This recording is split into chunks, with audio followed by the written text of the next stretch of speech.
Hello student, this is Pradeep Saini, your physics tutor. आज हम लोग स्टार्ट करने वाले हैं क्लास 11th का फर्स्ट चैप्टर, जिसमें हम जानने की कोशिश करेंगे what is physics, what is physical world और व्हाई वी स्टडी फिजिक्स। ऐसा क्या है फिजिक्स में जिसके कारण हमें फिजिक्स पढ़नी होगी। तो स्टार्ट करते हैं हम लोग फिजिक्स का अपना फर्स्ट चैप्टर। आपने इससे पहले वाले लेक्चर्स देखे होंगे, वो सब बेसिक था। अब हम स्टार्ट कर रहे हैं फर्स्ट चैप्टर, जिसका नाम है unit and measurement. Unit and measurement, right. इसका इंट्रोडक्टरी लेवल की अगर हम बात करें तो फिजिक्स से पहले से आप साइंस के बारे में जानते हैं कि साइंस क्या होता है। तो साइंस में हम लोग इस नेचर में होने वाली घटनाओं की स्टडी करते हैं। ये जो नेचर है, जिस नेचर को हम फिजिकल वर्ल्ड कह सकते हैं, फिजिकल वर्ल्ड जो हमें किसने दिया है, गॉड ने। तो इस नेचर के बारे में हम लोग क्या करते हैं, स्टडी करते हैं। स्टडी करने से कुछ रूल्स हमारे सामने आते हैं, या हम कहें कि स्टडी करने से हम लोगों ने कुछ ऐसे लॉज बना लिए जो उस पर्टिकुलर नेचर को क्या कर सकते हैं, डिस्क्राइब कर सकते हैं या उसकी व्याख्या कर सकते हैं। वो जो लॉज हैं, उन लॉज से हम लोग हमारी फिजिक्स को धीरे धीरे इंप्लीमेंट करते जा रहे हैं। जब हम फिजिक्स को इंप्लीमेंट करते हैं तो उसके लिए अगर हम बात करें तो सबसे पहले फिजिक्स कहां से आया। फिजिक्स अगर हम लोग बात करें कि हमारे वेदों के अंदर भी फिजिकल या फिजिक्स के बारे में बोला गया है कि फिजिक्स क्या होती है, उसी को हम लोगों ने कहा कि फिजिक्स तो एक ग्रीक वर्ड से आया है, और वो ग्रीक वर्ड होता है फूसिस। क्या होता है, फूसिस। इस फूसिस का जो मीनिंग है, इसका जो मीनिंग है वो होता है नेचर। फूसिस का मीनिंग क्या होता है ग्रीक वर्ड में, नेचर। इसका मतलब हम लोग किसकी स्टडी करना चाहते हैं, तो हम लोग स्टडी करना चाहते हैं नेचर की। किसमें, फिजिक्स में, और नेचर में होने वाली घटनाओं की। और इस नेचर को हम और क्या कह सकते हैं, physical world. Physical world, clear, okay. अब जब फिजिक्स में हम लोग नेचर में होने वाली घटनाओं की व्याख्या करते हैं तो उससे कुछ रूल्स बनते हैं। तो अब से कितने साल पहले से हम लोग इसको स्टडी कर रहे हैं। जब हम इसको स्टडी करते हैं तो फिजिक्स को पर्टिकुलर जो है, मुख्य रूप से जो है, 2 पार्ट्स में डिवाइड किया गया। एक वो फिजिक्स जब हमें कुछ नहीं आता था, हमारे साइंटिस्ट को उस समय कुछ नहीं आता था, बहुत कम नॉलेज था, उसको हमने क्या नाम दिया, क्लासिकल फिजिक्स, जो पहले की बात है। फिर धीरे धीरे उस फिजिक्स में क्या हुआ, इंप्लीमेंट हुआ।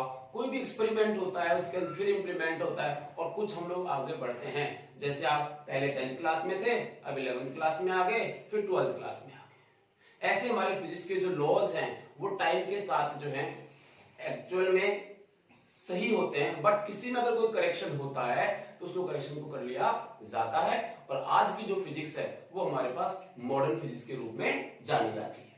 तो हमने फिजिक्स को बेसिकली 2 पार्ट्स में डिवाइड किया है, और वो जो 2 पार्ट्स हैं उसमें एक है क्लासिकल फिजिक्स। कौन सी फिजिक्स है, क्लासिकल फिजिक्स। और सेकंड पार्ट है आपका modern physics. Modern physics, right, classical physics और मॉडर्न फिजिक्स।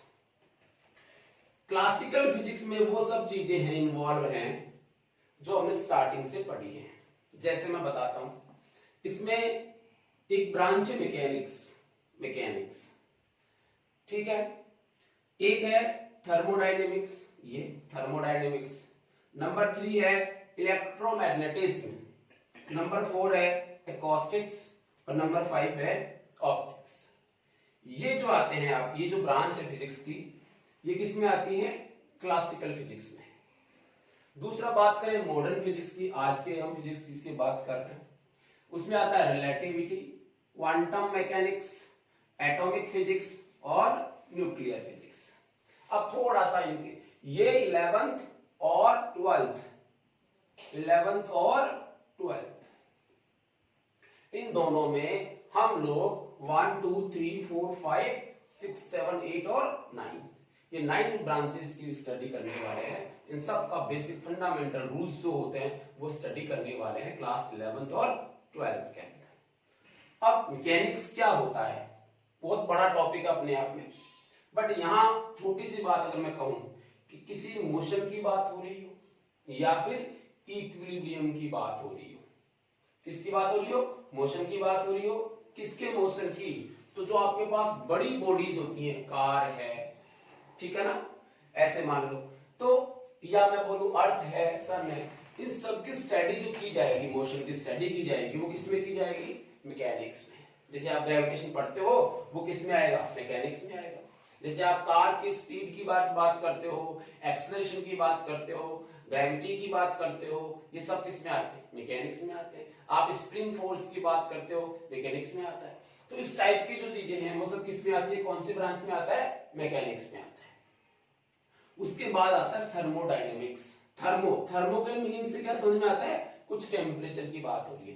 थर्मोडायनेमिक्स का मीनिंग क्या होता है, डायनेमिक्स का मीनिंग होता है कोई चीज जो मूव कर रही है, ठीक है ना, उसके अंदर कोई ना कोई मोशन होता है, ठीक है। सो दिस इज थर्मोडायनेमिक्स, ठीक है। तो छोटे छोटे पार्टिकल्स जिनमें टेम्परेचर होता है, जिनमें हीट होती है, और हीट के कारण वो क्या करते हैं, मूव करते हैं। जैसे हमारे पास सिलेंडर होता है, सिलेंडर को हमने गर्म किया, सिलेंडर के अंदर जो गैस होती है उसको हीट मिलती है, उसका हीट मिलने से उसका टेम्परेचर इंक्रीज होता है, जिससे उसकी एनर्जी इंक्रीज होती है और वो क्या करता है, मूव करता है। तो उस टाइप की जो स्टडीज होती हैं वो किसमें की जाती हैं, थर्मोडायनेमिक्स में की जाती हैं। हीट की, टेम्परेचर की, एक्सेट्रा बहुत सी फिजिकल क्वांटिटीज होती है, ठीक है। दिस इज थर्मोडायनेमिक्स पढ़ने वाले हैं हम लोग। इलेक्ट्रोमैग्नेटिज्म, देखिए इलेक्ट्रोमैग्नेटिज्म में हम लोग इलेक्ट्रिसिटी की बात करते हैं, मैग्नेट की बात करते हैं और इसके प्रिंसिपल्स की बात करते हैं कि इलेक्ट्रिसिटी कैसे जनरेट होती है, इलेक्ट्रिसिटी का मीनिंग क्या होता है, चार्ज क्या होता है, कैपेसिटर क्या होता है, ठीक है ना। तो इस टाइप की जो जितनी बातें की जाएंगी वो किस में की जाएंगी, इलेक्ट्रोमैग्नेटिज्म में, क्लियर है। उसके बाद दीजिए एकॉस्टिक्स में जो है साउंड से रिलेटेड जो प्रिंसिपल्स हैं, साउंड से रिलेटेड प्रिंसिपल्स को हम किसमें स्टडी करते हैं, एकॉस्टिक्स में स्टडी करते हैं। साउंड किसके कारण जनरेट होता है, तो आंसर है साउंड जनरेट होता है वाइब्रेशन के कारण। किसके कारण जनरेट होता है, वाइब्रेशंस के कारण। कोई पार्टिकल जो वाइब्रेट करता है तो उससे क्या प्रोड्यूस होता है, साउंड प्रोड्यूस होता है। जैसे हमारे हाथ से कोई बर्तन छूट जाता है, वो नीचे गिरता है और वो क्या करने लग जाता है, वाइब्रेशंस करने लग जाता है और एक साउंड जनरेट होता है। जैसे आप उसको टच करते हो क्या होता है, वो साउंड बंद हो जाता है। तो साउंड का जो मेन रीजन है वो क्या है, वाइब्रेशंस, ठीक है। और वाइब्रेशन से हमेशा एक वेव प्रोड्यूस होती है। वाइब्रेशन से हमेशा क्या प्रोड्यूस होती है, वेव प्रोड्यूस होती है। तो इस टाइप की जो स्टडी की जाएगी वो किसमें की जाएगी, एकॉस्टिक्स में। इसके बाद आता है ऑप्टिक्स। ऑप्टिक्स का जो मीनिंग है उसमें हम लोग बात करने वाले हैं लाइट के बारे में, कि लाइट क्या है, क्या एक लाइट जो है वो एक एनर्जी है, और अगर लाइट है तो उसकी प्रॉपर्टीज क्या क्या हैं, क्या उसमें रिफ्लेक्शन का इफेक्ट आता है, क्या उसमें रिफ्रैक्शन होता है, क्या उसमें पोलराइजेशन होता है, ठीक है ना। तो इस टाइप इमेज कैसे बनती है, मिरर से जो है लाइट का रिफ्लेक्शन कैसे होता है, इस टाइप की जितनी भी चीजें हैं वो हमने किस में पढ़नी है, ऑप्टिक्स में पढ़ी है। 10th क्लास में आपने रिफ्लेक्शन और रिफ्रैक्शन दोनों पढ़े हैं, मिरर वगैरह क्या होता है। बट यहाँ मैं इंट्रोडक्टरी क्लास दे रहा हूँ जिससे हम लोग इस चीज के बारे में जान पाए कि हम फिजिक्स में क्या क्या पढ़ने वाले हैं। मैं यहाँ पे डायरेक्ट टॉपिक में स्टार्ट कर सकता था फिजिकल क्वांटिटी से, कि फिजिकल क्वांटिटी क्या होती है, बट मुझे लगा कि बच्चा जब तक ये समझ नहीं पाएगा कि उसको करना क्या है, तो उसको क्या क्या चीजें पढ़नी है। हम बार बार बोलते हैं मैकेनिक्स पढ़ रहे हैं, बच्चों को ये भी पता नहीं चलता कि मैकेनिक्स है क्या, इसलिए मैं सब चीजें आपको पहले बता रहा हूं। Okay, so this is the classical physics. Second thing, modern physics, आज के जमाने की हम बात करें, ठीक है ना, जब डेवलपमेंट हो चुका है और उस कंडीशन की हम बात करें तो मॉडर्न फिजिक्स जो है वो आपका मोबाइल चलाती है, ठीक है, टेलीविजन चलाती है, ये सब किस में आता है, मॉडर्न फिजिक्स में आते हैं। अब इसके अंदर सबसे बड़ी चीज है रिलेटिविटी। आइंस्टाइन को सब जानते हैं और आइंस्टाइन ने एक थ्योरी दी थी, theory of relativity,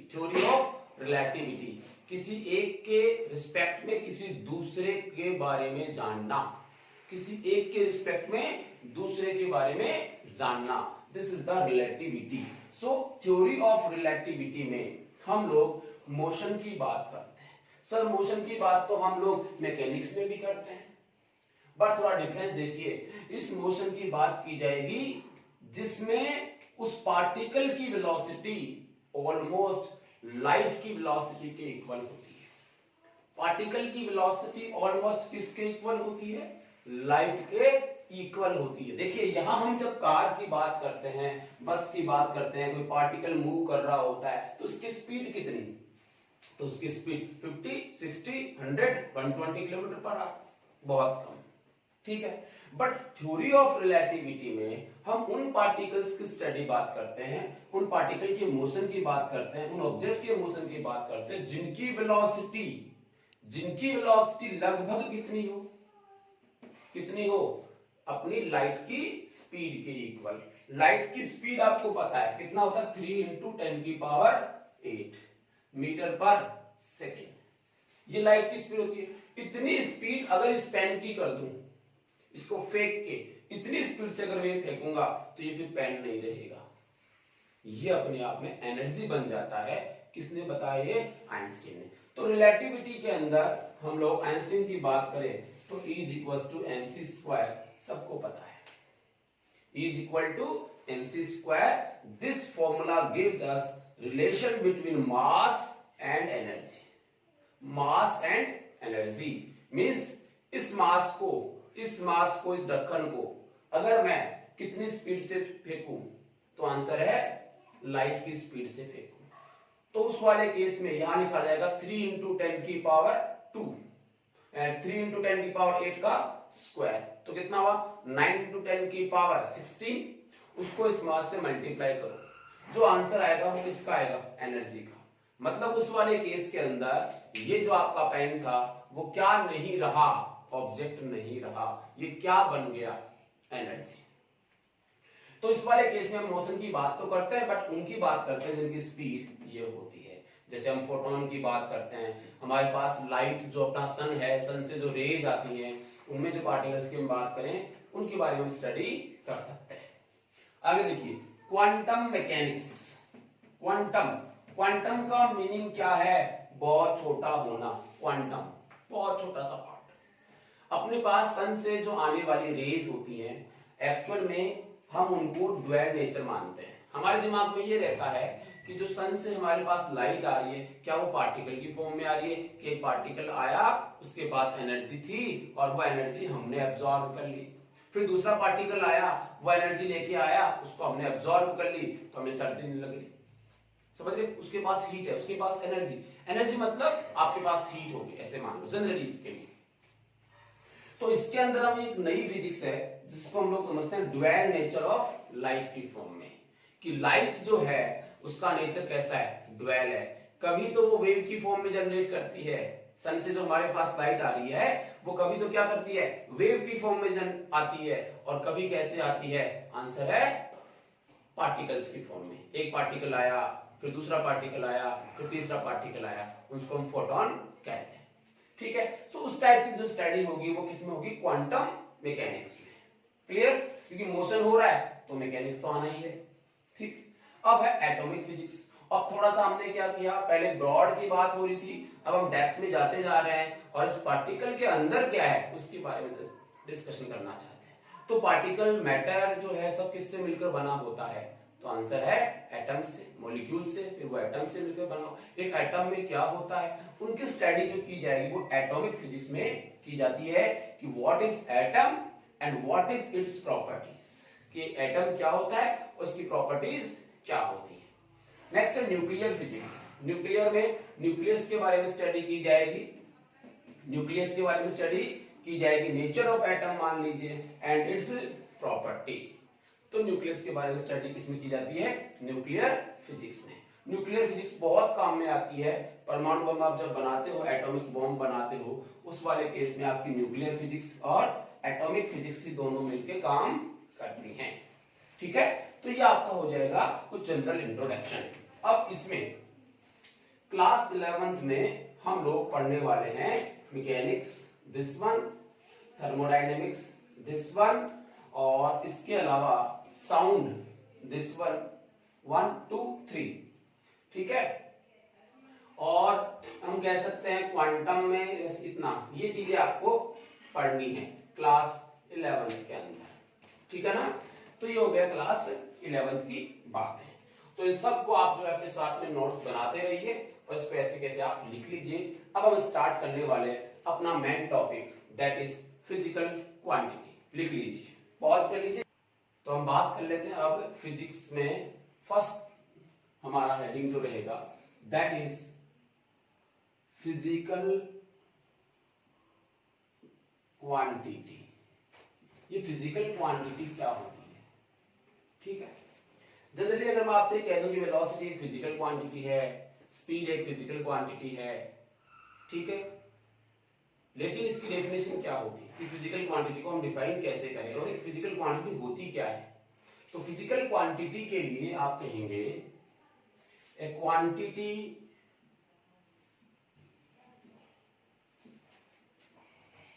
that can be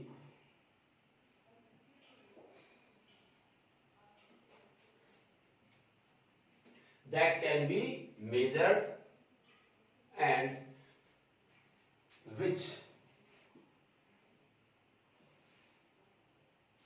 describes the law of physics or describe the nature, ठीक है, जो नेचर को डिस्क्राइब करती है। तो एक क्वांटिटी है जिसको खुद को क्या किया जा सकता है, मेजर किया जा सकता है।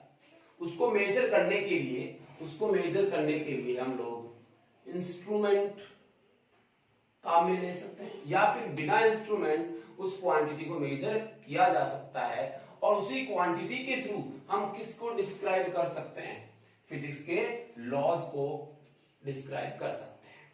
उसको हम क्या कहते हैं, फिजिकल क्वांटिटी, ठीक है।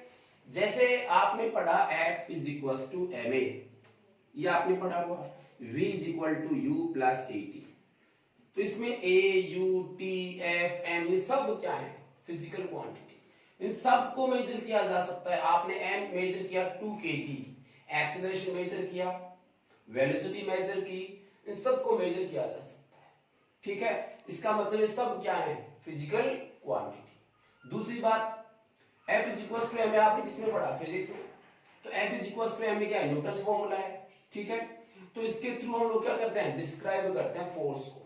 फोर्स को क्या करते हैं, डिस्क्राइब करते हैं। और फोर्स किसमें है, नेचर में। तो नेचर में जो चीजें हैं उनको हम क्या कर सकते हैं, डिस्क्राइब कर सकते हैं, उनको हम फिजिकल क्वांटिटी कहते हैं। अब ये फिजिकल क्वांटिटी क्या होती है, देखो बेसिकली फिजिकल क्वांटिटी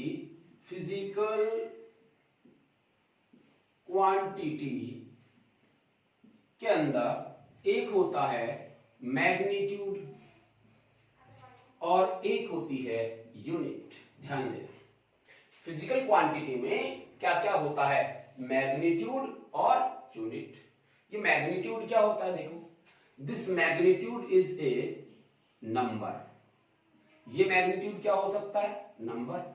और यूनिट आप लोग जानते हैं, इसके बिना हमें बोलना ही नहीं चाहिए। किसी भी फिजिकल क्वांटिटी को डिस्क्राइब करोगे तो यूनिट साथ लिखते हैं। जैसे मैंने लिखा v is equal to 5 metre per second, speed है किसी ऑब्जेक्ट की कितनी, 5 metre per second. So 5 is what, 5 is a number. But number को हम लोग अपने फिजिक्स में क्या बोलेंगे, मैग्नीट्यूड। क्या बोलेंगे, मैग्नीट्यूड। और मीटर पर सेकेंड क्या है इसकी, यूनिट। किसकी, इस फिजिकल क्वांटिटी की। क्लियर हो गई। तो एक फिजिकल क्वांटिटी में मैग्नीट्यूड होता है और एक क्या होता है, यूनिट होती है। So this is physical quantity. Suppose physical quantity को हमने किससे शो किया है, Q से, नंबर को M से और यूनिट को U से। तो आपको ये फॉर्मूला हमेशा याद रखना है। एक physical quantity Q is equal to M into U होती है, ठीक है। This is the physical quantity. अब ये जो फिजिकल क्वांटिटी है, इसमें आप एक चीज नोट करने वाले हैं, वो ये है कि इसकी वैल्यू हमेशा कांस्टेंट होती है। इसकी वैल्यू हमेशा क्या होती है, कांस्टेंट होती है। एन और यू को अगर मल्टीप्लाई किया जाएगा तो वैल्यू क्या आएगी, कांस्टेंट। चाहे आप इनको चेंज कर दें, ठीक है ना, ये मैं बाद में बताने वाला हूं जब मैं आपको यूनिट पढ़ाऊंगा। अभी मैं बताता हूं कि फिजिकल क्वांटिटी जो है बेसिकली टू टाइप्स की होती है। फिजिकल क्वांटिटी कितने टाइप्स की होती है, टू टाइप्स की होती है। तो हमने लिखा टू टाइप्स की होती है। ये टू टाइप्स में नंबर 1 होता है आपका फंडामेंटल फिजिकल क्वांटिटी, राइट। और सेकंड होता है derived physical quantity. Fundamental physical quantity और डिराइव्ड फिजिकल क्वांटिटी। बेसिकली हमने फिजिकल क्वांटिटी कितने टाइप्स में डिवाइड किया, टू टाइप्स में। थोड़ा सा ध्यान देना। फंडामेंटल फिजिकल क्वांटिटी, फंडामेंटल मतलब बेसिक की बात हो रही है। ये वो क्वांटिटीज होती हैं, those quantity are independent on other quantity, कोई भी किसी भी दूसरी क्वांटिटी पे डिपेंड नहीं करती। Those quantities are independent of other quantity, ये किसी भी दूसरी क्वांटिटी पे डिपेंड नहीं करती हैं। खुद की डेफिनेशन देने के लिए ये किसी दूसरी पे डिपेंड नहीं होती हैं। समझ आ रही बात? खुद की डेफिनेशन देने के लिए दूसरे पे डिपेंड नहीं होने का मतलब हुआ वो इंडिपेंडेंट है, स्वतंत्र है। जैसे टाइम होता है आपका, टाइम मास, टाइम है मास है, ठीक है, लेंथ है, ठीक है। क्या ये सब किसी दूसरी फिजिकल क्वांटिटी पे डिपेंड करती है? नहीं, ये अपने आप में इंडिपेंडेंट है। टाइम किसी पर डिपेंड नहीं करता है, वो चलेगा। मास किसी पर डिपेंड नहीं करता है, लेंथ किसी पर डिपेंड नहीं करती है। These are the fundamental physical quantities. How come? देखो, मैंने कहा x या v is equal to x upon t, speed is equal to distance upon time, speed is equal to distance upon time. तो क्या इसका ये मतलब हुआ कि स्पीड के बारे में बताने के लिए मुझे डिस्टेंस का पता होना चाहिए या फिर टाइम का पता होना चाहिए? इसका ये मतलब हुआ कि क्या स्पीड डिस्टेंस और टाइम पे डिपेंड करती है? यस। इसका मतलब स्पीड क्या नहीं है, फंडामेंटल क्वांटिटी नहीं है, क्योंकि ये दूसरी क्वांटिटीज पे डिपेंड करती हैं। दूसरी कौन है? फंडामेंटल, जो इन पे डिपेंड नहीं करती। ठीक है ना? So fundamental quantities are independent of other quantities. ठीक है? So this are the time, mass and length etcetera. अब डिराइव्ड में देखो, वे सभी क्वांटिटीज जो किस पर डिपेंड करती हैं, किसी अदर क्वांटिटी पे डिपेंड करती हैं। तो हम लोग क्या लिखेंगे? Those quantity depends on other, या मैं बोलूं अदर क्वांटिटीज, और हम we can say fundamental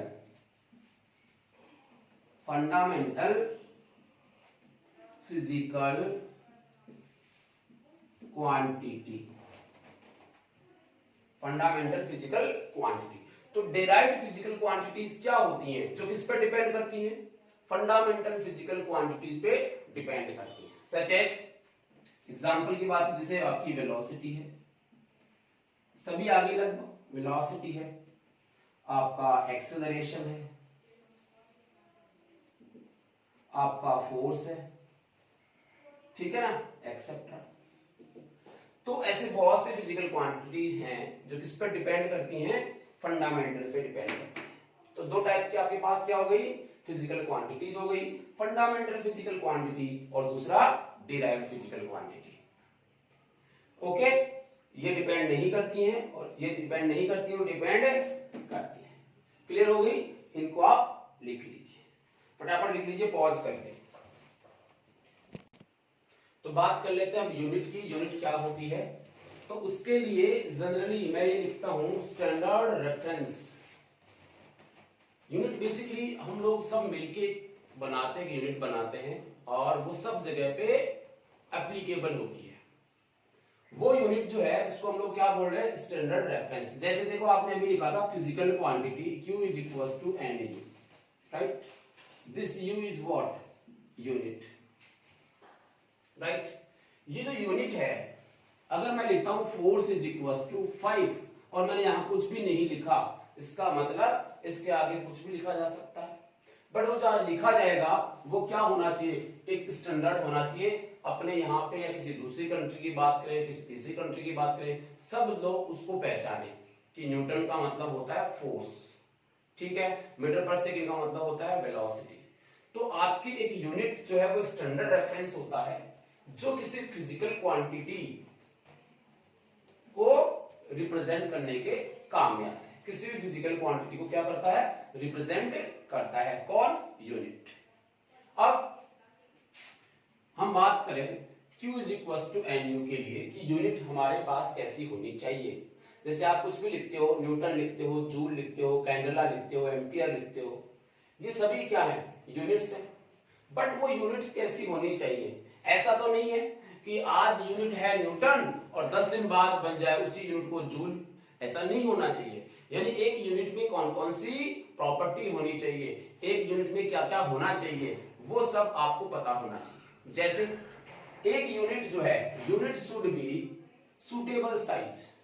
unit कैसे होनी चाहिए, सुटेबल साइज होनी चाहिए। जैसे मैंने लिखा velocity is equal to 5 metre per second, अगर मैं इसको लिखूं 5 मीटर पर सेकेंड, यूनिट जो है वो कैसी होनी चाहिए, सुटेबल साइज की होनी चाहिए। दूसरा है एक्यूरेटली डिफाइंड होनी चाहिए, एक्यूरेटली डिफाइंड होनी चाहिए। जैसे मैंने लिखा मीटर पर सेकंड, तो ये मीटर पर सेकंड होता क्या है, ये मीटर पर सेकंड होता क्या है। या मैं मीटर बोलूं तो 1 मीटर कितना होता है, 1 मीटर कितना होता है। अगर मैं किलोग्राम लिखता हूं तो 1 किलोग्राम कितना होता है। यानी एक यूनिट जो है वो एक्यूरेटली क्या होनी चाहिए, डिफाइंड भी होनी चाहिए, ठीक है। डेफिनेशन आपको बुक में मिल जाएगी सबकी, सब जितने भी यूनिट्स हैं उन सब की डेफिनेशंस होती हैं कि 1 सेकंड कितना होता है, 1 मीटर कितना होता है, 1 केजी कितना होता है। सर 1 किलो का बाट ले लीजिए, वो 1 केजी नहीं, वो 1 केजी का बाट कैसे बनाया गया, ठीक है। तो पेरिस जो है उसमें एक जो है इंटरनेशनल वेट एंड मेजरमेंट की एक ऑर्गेनाइजेशन है, उसमें एक बेलन जिसको हम सिलेंडर कह सकते हैं, इस टाइप का सिलेंडर है जो प्लेटिनम इरिडियम का बना हुआ है, प्लेटिनम इरिडियम का बना हुआ है। वो जो सिलेंडर है उसका जो मास है उसको 1 केजी हम सब ने मिलकर माना हुआ है, अपने इंडिया ने भी, दूसरे देशों ने भी, सबने मिलकर उसको 1 केजी माना हुआ है। तो वहां से फिर 1 केजी बनना स्टार्ट हुआ। तो एक यूनिट ऐसी होनी चाहिए जिसको एक्यूरेटली डिफाइन भी किया जा सके, ठीक है। जैसे पुराने जमाने में यूनिट क्या चलती, 1 गज ऐसे करते थे हम लोग, 1 गज, या अपन जो है पैरों से मेजर करते थे। फिर धीरे धीरे हम लोगों ने इसके बारे में जानना स्टार्ट किया, फिर हम लोग मीटर में आ गए, फुट में आ गए, इस टाइप से हम लोग धीरे धीरे इंक्रीमेंट करते गए। तो उस जमाने में वो जो गज बोलते हैं हम लोग, दैट इज यूनिट, बट वो लोकल यूनिट थी। हमारे पास इंटरनेशनल स्तर पे वो यूनिट नहीं थी, या हम लोग इंडिया के बाहर की बात करें या किसी दूसरे की बात करें, वो उस गज का मतलब नहीं समझते थे। तो एक यूनिट जो है वो एक्यूरेटली डिफाइन होनी चाहिए, इजीली असेसिबल होनी चाहिए कि सब लोग उसको इजी वे में एक्सेप्ट कर सकें, समझ पाए आसानी से। मैंने कहा कि 1 गज जो है, आप मुझे एक रस्सी दे दीजिए, 1 गज रस्सी दे दीजिए। अब जो समझता है गज वो तो 1 गज रस्सी दे देगा, बट जो नहीं समझता है क्या वो 1 मीटर देगा, नहीं।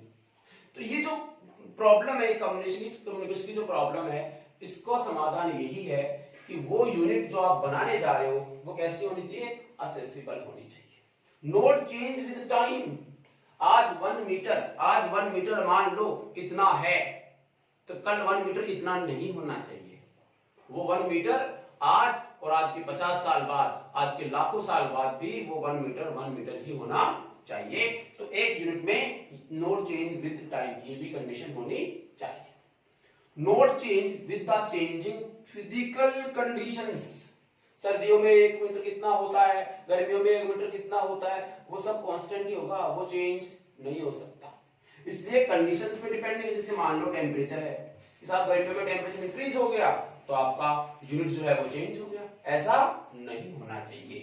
प्रेशर जो है उसका इफेक्ट भी नहीं आना चाहिए। मतलब फिजिकल कंडीशंस के साथ यूनिट में चेंज नहीं होना चाहिए। ये चीजें हमें पता होनी चाहिए। That are units.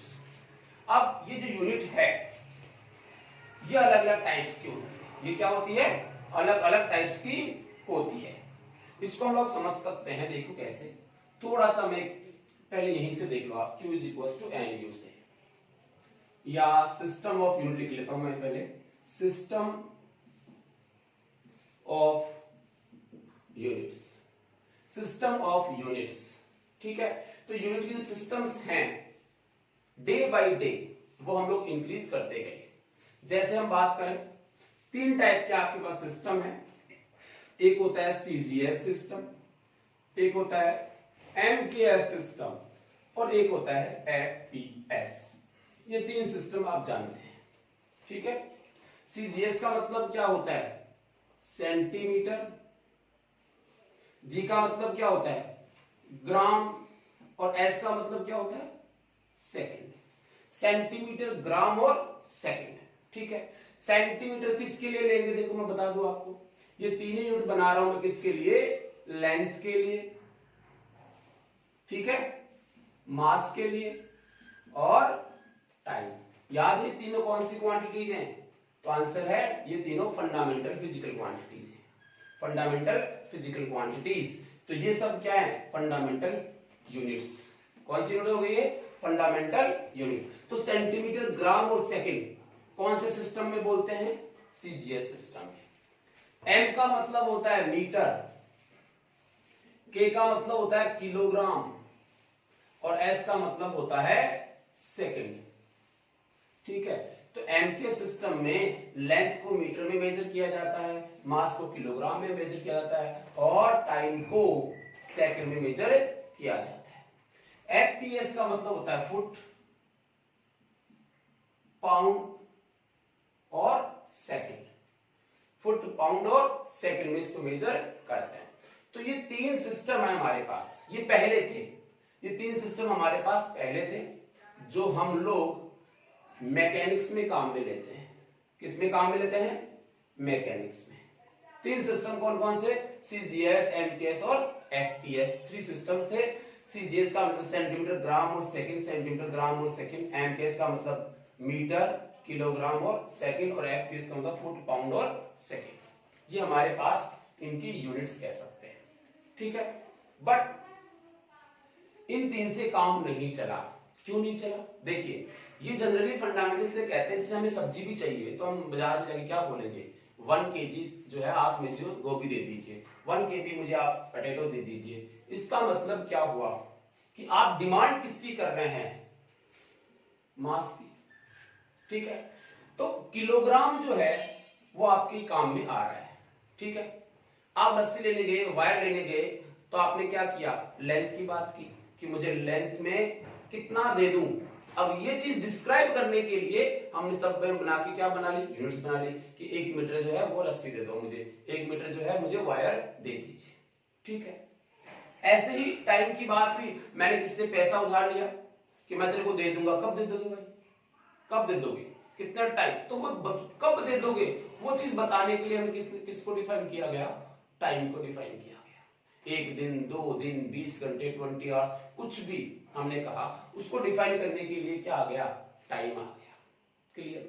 फिर क्या हुआ? धीरे धीरे फिजिक्स ने और इंप्लीमेंट किया और लाइट का इन्वेंशन हो गया।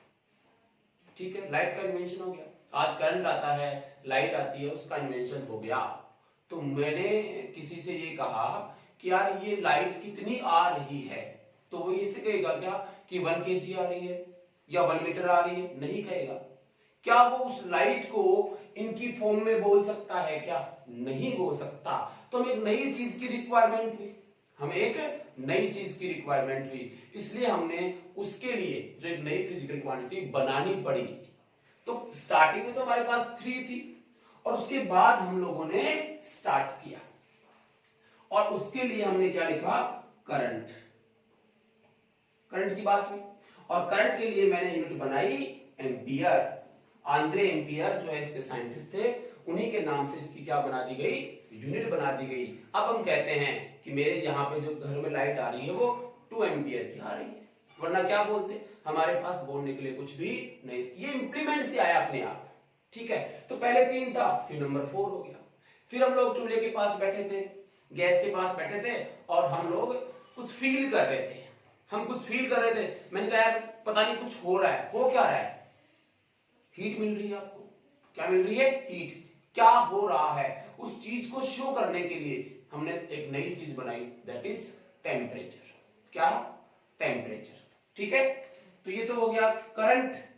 फिर आपने क्या बनाया, टेम्परेचर, क्योंकि आप जब उसके पास बैठे जो फील कर रहे थे उनको आप इसकी फॉर्म में डिस्क्राइब नहीं कर पा रहे थे, तो नई चीज की रिक्वायरमेंट हुई, इसलिए हमने क्या किया, टेम्परेचर को डिफाइन किया। अब सोचो 1 2 3 4 और 5, अब 5 हो गई, 5 के बारे में हम जानने लग गए। So this temperature is measured in candela. Candela साहब ने इसके बारे में बताया था, तो कैंडेला ने जो बताया, sorry this is kelvin. Kelvin इसकी क्या होती है, यूनिट होती है। उसके बाद टेम्परेचर हो गया, करंट हो गया। अब ये जो लाइट का जब इन्वेंशन हुआ तो हमने बल्ब लगाया, 20 वोल्ट का लगाया, 30 वोल्ट का लगाया, एक 10 वोल्ट का लगाया। तो मैंने कहा किससे रोशनी ज्यादा आ रही है, किससे रोशनी ज्यादा आ रही है, तो हमने कहा 30 वाले से ज्यादा आ रही है। क्या ज्यादा आ रही है, रोशनी जब आप बोल रहे हो तो उसको डिस्क्राइब तो करना पड़ेगा ना, क्योंकि आप मीटर में, करंट में, टेम्परेचर में तो इसको शो कर नहीं सकते। तो इसके लिए बोला गया दिस इज इंटेंसिटी। क्या है ये, इंटेंसिटी किसकी, तो आंसर लाइट की। लाइट को लिए क्या बोलेंगे, ल्यूमिनियस इंटेंसिटी। क्या बोलेंगे इसको, ल्यूमिनियस इंटेंसिटी। यानी 10 वोल्ट के बल्ब से जो लाइट हमारे पास आ रही है उसकी इंटेंसिटी कम है, ये बोलेंगे हम। और जो 30 वोल्ट से जो लाइट आ रही है उसकी क्या बोलेंगे, उसकी इंटेंसिटी ज्यादा है, ठीक है। जैसे हम लोग यहाँ खड़े, एक बल्ब के पास जाके खड़े होंगे तो बल्ब के पास इंटेंसिटी ज्यादा होगी, जबकि बल्ब तो वो का वही था, 30 वोल्ट का ही था। तो हम इस चीज को शो करने के लिए हमने एक चीज स्टार्ट की, दैट इज लुमिनियस इंटेंसिटी। और वो लुमिनियस इंटेंसिटी को जो है कैंडेला में मेजर किया जाता है। ऐसे ही होता है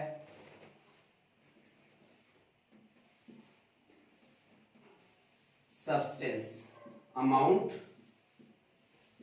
ऑफ सब्सटेंस। किसी भी सब्सटेंस का अमाउंट, सब्सटेंस का अमाउंट किलोग्राम में मेजर नहीं किया जाता है।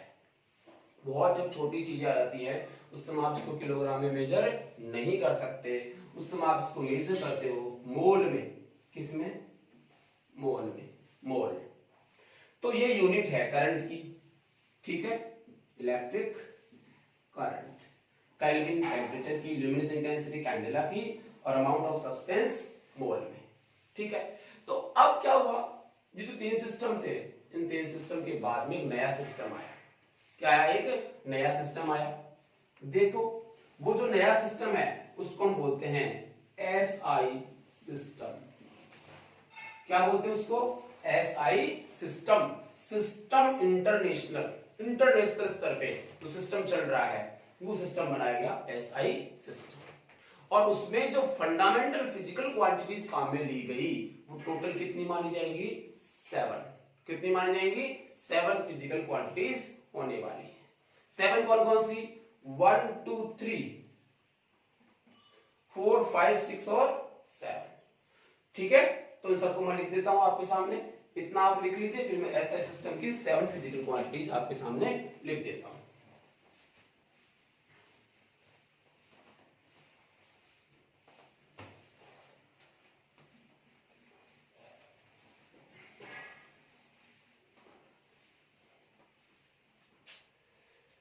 चलिए, SI system, SI system, SI system के अंदर सबसे पहले मैं लिखूंगा फिजिकल क्वांटिटी, फिजिकल क्वांटिटी। उसके बाद मैं लिख रहा हूं उसकी यूनिट, और उसके बाद मैं लिख रहा हूं उसका सिंबल। ठीक है, तो फिजिकल क्वांटिटी कौन कौन सी, तो मैंने कहा ऐसा इस सिस्टम में 3 फिजिकल क्वांटिटीज तो वही लेते हैं जो किसमें होती है, एमकेएस में। उसमें से एमकेएस लेना है, सीजीएस और फुट वाले को छोड़ देना। एमकेएस सिस्टम में जैसे लेंथ है, मास है, टाइम है, ये तीनों तो आपके पास एमकेएस में भी थी। तो इसको मॉडिफाई किया गया, टाइम के साथ मॉडिफाई होगी। इसमें मॉडिफाई का मतलब कुछ और इसमें ऐड कर दो, जैसे इलेक्ट्रिक करंट है, इलेक्ट्रिक करंट। सेकंड क्या बनेगा इलेक्ट्रिक करंट के बाद में, तो इलेक्ट्रिक करंट के बाद में बन जाएगा आपका टेम्परेचर। फिर आ जाएगा आपका लुमिनियस इंटेंसिटी। फिर आपका आएगा amount of substance, amount of substance. Length को ऐसा सिस्टम में जो यूनिट है वो है मीटर। लेंथ के ऐसा सिस्टम में यूनिट क्या है, मीटर। मास की क्या है, केजी, किलोग्राम, किलोग्राम। टाइम की क्या होती है, सेकंड। इलेक्ट्रिक करंट की क्या होती है, एम्पियर। टेम्परेचर की क्या होती है, केल्विन। और ल्यूमिनस इंटेंसिटी की क्या होती है, कैंडेला। और अमाउंट ऑफ सब्सटेंस की यूनिट क्या होती है, मोल। ठीक है, ये आज के बाद आपने याद कर लिया। ये पहले से पता थी, या आपने और याद कर लिया। ठीक है, तो ऐसा सिस्टम के सिंबल्स क्या है, मीटर वाले को हम क्या लिखते हैं, स्मॉल एम। क्या लिखते हैं, स्मॉल एम। किलोग्राम को भी क्या लिखा जाएगा, स्मॉल केजी। सेकंड को भी क्या लिखा जाएगा, स्मॉल एस। ये भी ध्यान देने वाली बात है कि जो यूनिट्स इस टाइप की आपको दिखती हैं वो सब स्मॉल लेटर में है, बट वो यूनिट जो साइंटिस्ट के नाम पे, साइंटिस्ट के नाम पे, जैसे इलेक्ट्रिक करंट किसके नाम पे, आंद्रे एम्पियर के नाम पे है, इस वाले केस में इसको क्या लिखा जाएगा, कैपिटल ए। तो एम्पियर में कैपिटल ए लिखते हैं, स्मॉल ए कभी भी नहीं लिखते। समझ आ गई बात। तो जो भी किसी साइंटिस्ट के नाम पे होती हैं उन सबको हम लोग कैपिटल लेटर्स में लिखते हैं। सो केल्विन के लिए क्या लिखा जाएगा, कैपिटल के। अब कैंडेला के लिए जो है सी डी लिखा जाता है, capital C small D, C D candela. और मोल के लिए जो है हमेशा मोल ही लिखा जाता है। ठीक है, so these are the symbols of SI units. SI units क्या हो गए, सिंबल्स हो गए। क्लियर होगी बात, ठीक है ना। ऐसा यूनिट की ये 7 क्वांटिटीज आपको पता होनी चाहिए। और आप याद रखिए, मैं जो ऐसा यूनिट आपको बता रहा हूं ये सब क्या है, फंडामेंटल यूनिट्स। देखो क्या किसी कोई भी यूनिट किसी दूसरे पर डिपेंड करती है, नहीं। मैंने 3 तो आपको पहले बताई, वो तो मैकेनिक्स में थी। इसके अलावा आप पूरी फिजिक्स की बात करें तो उसमें कितनी होगी, 7 फंडामेंटल जो है यूनिट्स होगी। क्लियर होगी। तो 7 फंडामेंटल यूनिट्स वो होगी हैं जो किसी दूसरे पर डिपेंड नहीं करती है। ठीक है, आगे देखो, आगे हम बात करें डिराइव्ड यूनिट्स। डिराइव्ड यूनिट्स जैसे डिराइव्ड फिजिकल क्वांटिटी होती है, वैसे क्या हो जाएंगी, डिराइव्ड यूनिट्स हो जाएंगी। तो डिराइव्ड यूनिट्स कौन सी हो जाएंगी, जैसे फॉर एग्जांपल ले रहा हूं मैं न्यूटन, क्योंकि F इज इक्वल टू क्या होता है, ma। ये फोर्स किस पर डिपेंड करता है, मास और एक्सेलरेशन पर। तो डिपेंड करता है, तो अगर डिपेंड करता है इसका मतलब कौन सी यूनिट हो गई, ये डिराइव्ड यूनिट हो गई। समझ आ गया। इस टाइप से आप क्या ले सकते हो, जूल किसकी यूनिट होती है, वर्क की। किसकी यूनिट होती है भाई, जूल, वर्क की। ठीक है ना। W is equal to force into displacement, force into displacement, ये क्या हो जाएगा, जूल, डिराइव्ड यूनिट हो जाएगी। ठीक है ना। तो इस टाइप से जितनी भी यूनिट्स हैं जो किसी पर डिपेंड करती हैं, दैट आर क्या हो जाएंगी, डिराइव्ड यूनिट्स। क्लियर होगी बात। जैसे मैंने बोला वाट, पावर, ये क्या था आपका, वर्क, ये क्या था आपका, फोर्स। ठीक है, आपने बोला पावर, पावर की पता है क्या होती है, वाट। पावर यूनिट क्या होती है? वाट। W/T है ना, W/T मतलब जूल पर सेकंड। जूल पर सेकंड बोल दो, वाट बोल दो, ये सब कौन सी यूनिट में आएंगी? डिराइव्ड यूनिट्स में आएंगी। ठीक है ना। जैसे मैंने बोला इलेक्ट्रिक फ्लक्स, इलेक्ट्रिक फ्लक्स ये क्लास 12 में आता है। इलेक्ट्रिक फ्लक्स को हम लिखते हैं फाई ई से लिखते हैं, जिसको लिखा जाता है E into S. E into S. E होता है वोल्ट पर मीटर और S होता है, S जो होता है वो होता है एरिया यानी मीटर स्क्वायर। इसको सॉल्व करते तो वोल्ट मीटर आता है।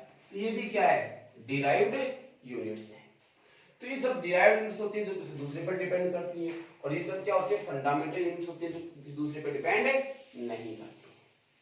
अब इन यूनिट्स के अंदर कुछ यूनिट्स बड़ी होती हैं, कुछ यूनिट्स छोटी होती हैं। 1 सेंटीमीटर इतना सा, 1 मीटर इतना, समझ आ रही बात? 1 मीटर इतना होता है तो 1 किलोमीटर कितना होगा? और बड़ा होगा। तो आप ये देखेंगे कुछ यूनिट्स क्या होती हैं? छोटी, और कुछ यूनिट्स क्या होती हैं? बड़ी होती है।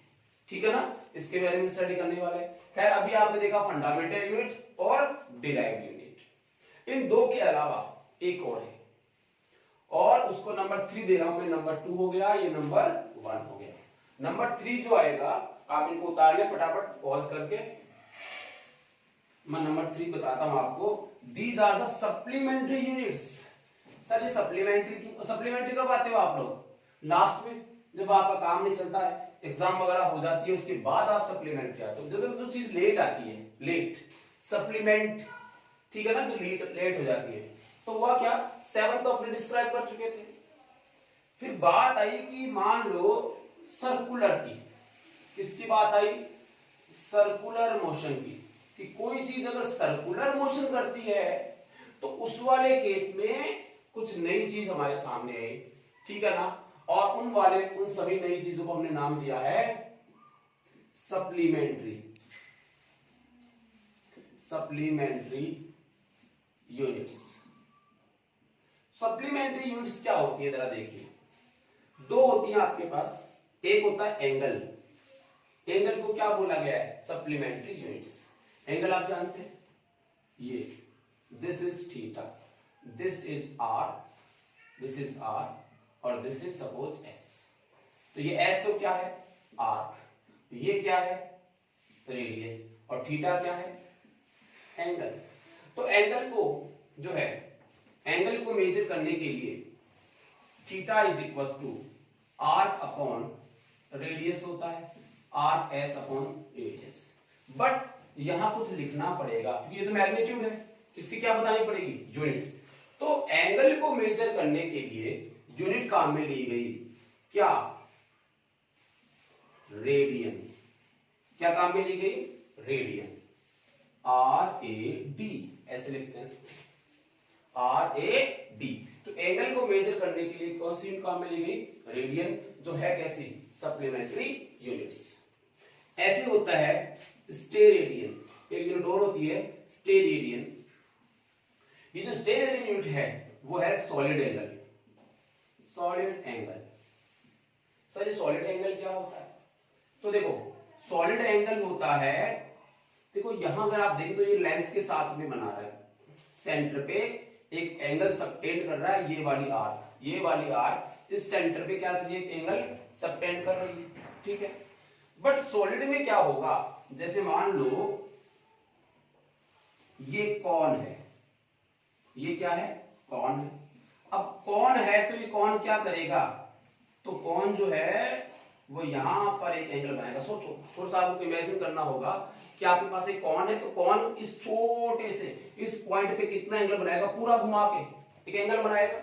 इस वाले एंगल को हम बोलते हैं सॉलिड एंगल। Solid angle. और इस सॉलिड एंगल के लिए मान लो ये वाला एरिया है DA और ये आपका हो जाएगा R। तो इसका लिए लिखा जाता है, मान लो सॉलिड एंगल को मैंने लिखा, जनरली लिखा जाता है D ओम से। So D ohm is equal to होता है DA by R square. DA by R square, क्योंकि ये एरिया है तो नीचे भी क्या आएगा? एरिया ही आएगा। जबकि इसमें क्या है, ये लेंथ है तो ये भी क्या है, लेंथ है। एरिया कैसे बना, स्क्वायर करते एरिया बन जाएगा, ठीक है। So this is solid angle. Generally आप ये समझ सकते हो, जैसे मान लो कि आपके पास ऐसे कोई सरफेस है, ये कोई सरफेस है जिसका एरिया कितना है, डी है, ये ऐसे सरफेस है, और यहाँ कोई पॉइंट है, यहाँ अगर यहाँ कोई पॉइंट है तो ये पॉइंट मैंने यहाँ बना लिया। अब क्या किया मैंने, इसका एंगल देखना है, ये मिलाया, ये देखा और ये देखा। अब थोड़ा इमेजिन कीजिए कि यहाँ पर एक एंगल बनने वाला है, इसी एंगल का नाम क्या है, सॉलिड एंगल है, जिसकी वैल्यू कितनी होगी, DA by R square. But यहाँ पर आपके पास स्टेरेडियन, इसका क्या आएगा, यूनिट, जिसको SR से लिखते हैं। So this is again SR, steradian. ये होते हैं दो सप्लीमेंट्री यूनिट्स। क्लियर है। चलिए अब एक छोटा सा काम हो रहा है आपको 5 मिनट्स का, उसके बाद अपन फिनिश करेंगे, ठीक है ना। फटाफट लिख लो आप इसको। तो फिजिकल क्वांटिटी में हम लोग बात कर रहे हैं, ध्यान देना, सबसे इंपॉर्टेंट लास्ट में एक बात बता रहा हूं, याद रखेंगे। Physical quantity Q is equal to NE, सही है। U को हमने क्या बोला, यूनिट। N को क्या बोला, मैग्नीट्यूड। N को क्या बोला, मैग्नीट्यूड। और इसको हमने क्या बोला, फिजिकल क्वांटिटी। क्लियर। अब इस फिजिकल क्वांटिटी में आप देखिए, मैंने लिखा 1000 मीटर, राइट, या मैंने लिखा 1 किलोमीटर। क्या दोनों इक्वल है, दोनों क्या है, इक्वल। 1 किलोमीटर बोल दो और चाहे 1000 मीटर बोल दो, दोनों बात क्या है, एक। मतलब ये जो लेंथ मान लो ये 1 किलोमीटर है, तो इसको 1 किलोमीटर बोलो, 1000 मीटर बोलो, एक ही बात है। मतलब इसकी लेंथ कैसी है, कांस्टेंट, बिना कोई चेंज। इसका ये मतलब हुआ जब n और u को मल्टीप्लाई करते हैं तो फिजिकल क्वांटिटी बनती है, और वो जो वैल्यू आती है वो हमेशा क्या होती है, कांस्टेंट। वो वैल्यू हमेशा क्या होती है, कांस्टेंट। तो जब Q is equal to NU है और NU किसके इक्वल आ रहा है, कांस्टेंट के, तो क्या आप NU is equal to constant भी तो लिख सकते हैं। मैथ से ही तो कहती है ये इसके इक्वल, तो NU इज इक्वल टू क्या हो जाएगा, कांस्टेंट। अगर NU is equal to constant है तो N इज इक्वल टू आया कांस्टेंट अपॉन U, ये तो आया, ठीक है। या मैं बोलूं N is proportional to 1/U। देखिए इसको, इस साइन को हटाएंगे, प्रोपोर्शनल को तो क्या आ जाएगा, कांस्टेंट आ जाएगा। तो n is proportional to 1/u, या n is inversely proportional to u। इसका ये मतलब हुआ अगर आपका यूनिट बड़ा यूनिट हो तो आपका नंबर अपने आप क्या हो जाता है, छोटा हो जाता है, और अगर आपकी यूनिट छोटी हो तो नंबर क्या हो जाता है सर, बड़ा हो जाता है। क्या ये प्रूफ करके देख चुके हैं हम, यस। जरा देखो यहाँ पे, मीटर क्या है, छोटी यूनिट, और किलोमीटर क्या है, बड़ी यूनिट। जब आपने किलोमीटर काम में लिया तो देखो नंबर क्या हो गया, छोटा 1 रह गया, और जब आपने मीटर काम में लिया देखो नंबर क्या हो गया, बड़ा हो गया 1000। इसलिए अगर यूनिट बड़ी होती है तो उसका नंबर क्या हो जाता है, छोटा हो जाता है, और अगर यूनिट छोटी है तो उसका नंबर क्या हो जाता है, बड़ा हो जाता है। और याद रखिए हमेशा NU is equal to constant. जैसे मीटर वाला है उसमें मैं यूनिट को मान रहा हूं U1, सही, नंबर को मान रहा हूं N1, क्लियर। किलोमीटर वाला है उसमें मैं यूनिट को क्या मान रहा हूं U2, और नंबर को क्या मान रहा हूं N2। यही तो हुआ। इसका मतलब ये हुआ कि अगर ये कांस्टेंट है तो NU1 बराबर, ये दोनों बराबर ही तो है, बट ये ध्यान होना चाहिए कि ये हमने किस में लिया है, किलोमीटर में। तो यहां लिखा जाएगा 1 और यहां क्या लिखा जाएगा, किलोमीटर। यहां क्या लिखा जाएगा 100,000 मीटर, दोनों क्या है, इक्वल। तो N1U1 is equal to N2U2। तो यहां से N2 इज इक्वल टू कितना आएगा, N1U1 अपॉन U2।